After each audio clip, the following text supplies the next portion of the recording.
professor, physician, epidemiologist. I am Dr. Sri Banerjee.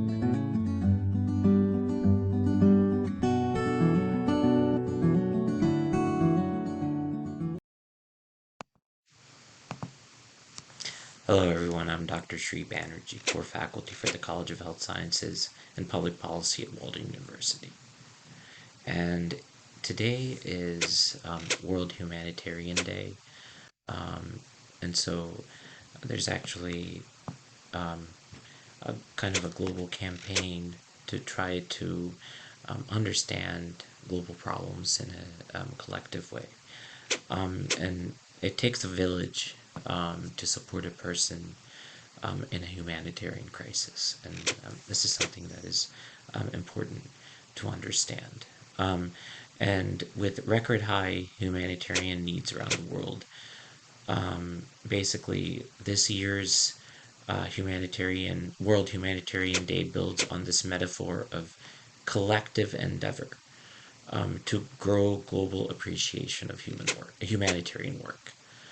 So that's the focus this year. But what I wanted to do also is go over this report, and this is put together by Global Humanitarian Overview, OCHA,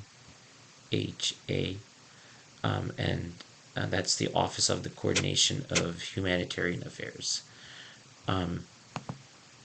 So now I'm going to go through this 234-page document. Don't worry, I'm not going to go through all of it, but I'm going to provide the major highlights here. And this was coordinated by the United Nations.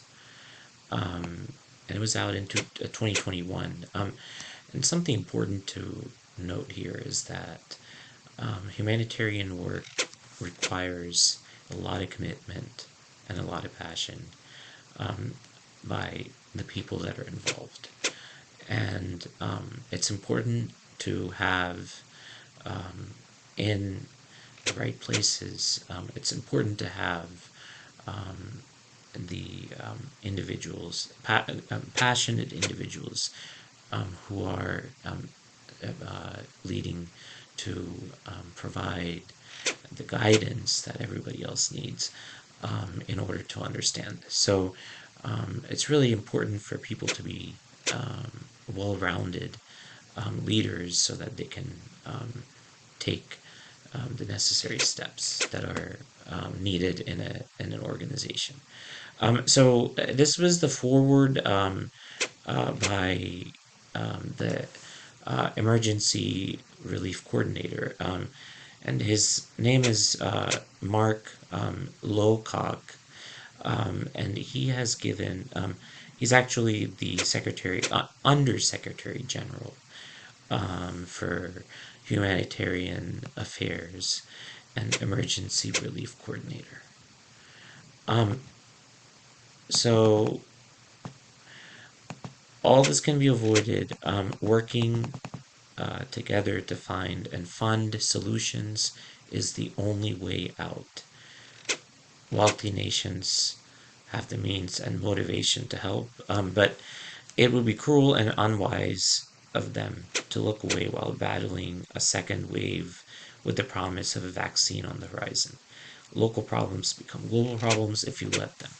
There is a strong moral and self-interest argument to act. And so it's really important that if you don't find solutions, then problems persist, and then it starts to affect others. So it's really important for instance, in this challenging year, the staff of humanitarian agencies have prevented the worst outcomes. So it is all up to staff and the people who are leading that staff. Displaying impressive courage, commitment, and compassion.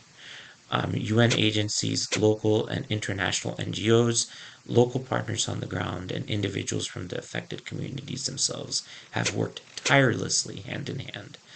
At no point did they give up or give in. And this is the type of passion and zeal that is needed in a public health leader, a well-rounded public health leader. And so, um, unfortunately, the outlook is bleak. Despite the increased generosity of donors, the gap between needs and the finance available keeps growing. We still don't have a response. We still don't have a response that matches the scale of the crisis. We need the plan summarized in the overview to be fully funded. $35 billion is required to meet the needs of 160 million people. The faster that happens, the better. So this is a humanitarian crisis, um, and it's very important that we make sure to address this. So the toxic mix that has driven humanitarian need to levels unimaginable at the start of the year. This is what makes everything difficult. Um, this is a very nice introduction by Dr. Locock. I think this really summarizes things. But again, 250 million people in need, 160 million people targeted, $35 billion required, and 34 appeals. So this is mainly triggered some a recession, mainly triggered by COVID-19. Something never seen since the 1930s. School closures, 91% of students worldwide were affected. And women and young people aged 15 to 29 working in the informal sector, they were hardest hit. So extreme poverty became the worst ever in 22 years. And unemployment has increased dramatically. So political conflicts are more intense and taking a heavy toll on civilians, disproportionately affecting children. Women and girls are at increased risk of conflict related sexual violence. Attacks against aid and health workers persist. So, this is a very grim picture. For the ninth consecutive year, more than 90% of casualties from explosive weapons in populated areas were civilians. 90% of casualties were civilians. So there's a lot of things going on that are requiring immediate humanitarian assistance.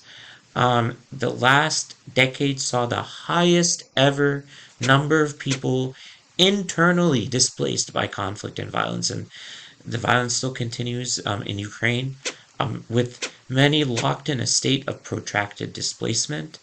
51 million, and this is as of 2021 actually, 51 million new and existing IDPs. So refugees have doubled.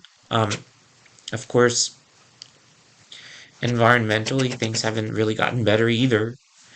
Um, Last 10 years, hottest on record ever. Increasingly severe and frequent weather events and natural disasters are exacerbating chronic vulnerabilities. So, climate change from La Nina through the first quarter of 2021, affecting sea temperature, rainfall patterns, and hurricane activity. And this actually changes the range in which the vectors for diseases like dengue, West Nile virus, things like that. It actually changes the scope of where some of these vectors live, which leads to increased rates of vector-borne zoonotic diseases, which are especially important to um, keep an eye out on. Hunger is on the rise, with conflict. With conflict, the main driver of acute hunger for 77 million people in 22 countries. So by the end of 2020, the number of acutely food insecure people could be 270 million people. And so I'm not sure what the current numbers are, but I believe you can probably take a look for 2022. And it might be that currently this is the most current information available because this is just from last year.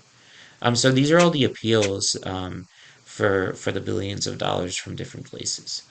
What's been achieved? I mean, I've given you all the bad news.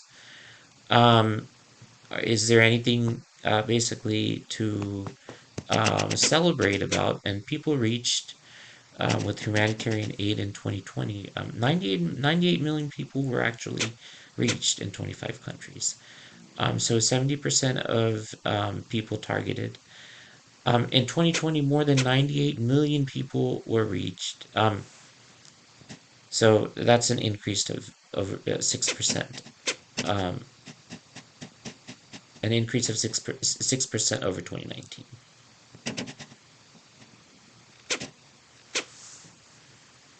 So over 10 million women and young people received life-saving sexual and reproductive health care and services to address um, GBV.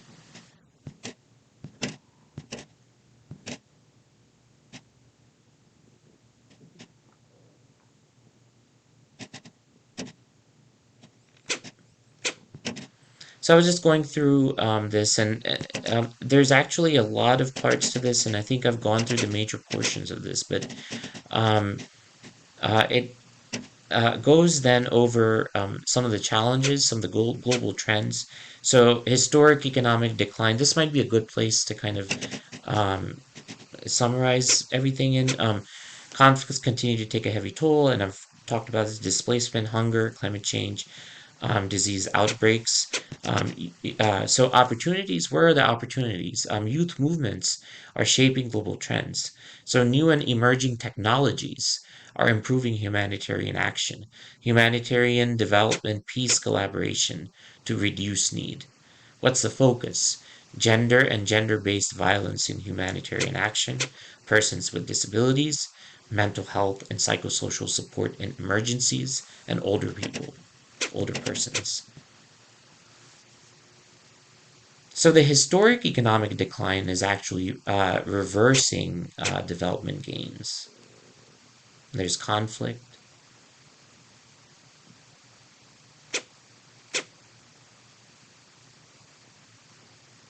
And I'm just going through this document with Eastern Europe, and what it the way this is divided up now is kind of looking at some of the different regions and how things are affected differently and what are their priorities and whatnot.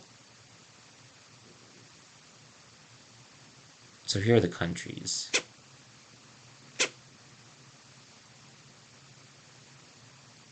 So anyway, that sums up what's within this humanitarian document. I think to sum up, it's very important to have not only to be able to address these humanitarian crises and environmental crises.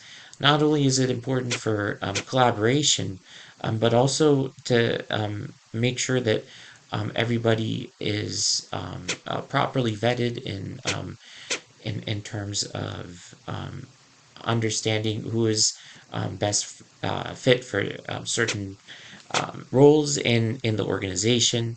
And so a combination of these and then policy implementation will allow for us to um, address humanitarian issues in a more complete way.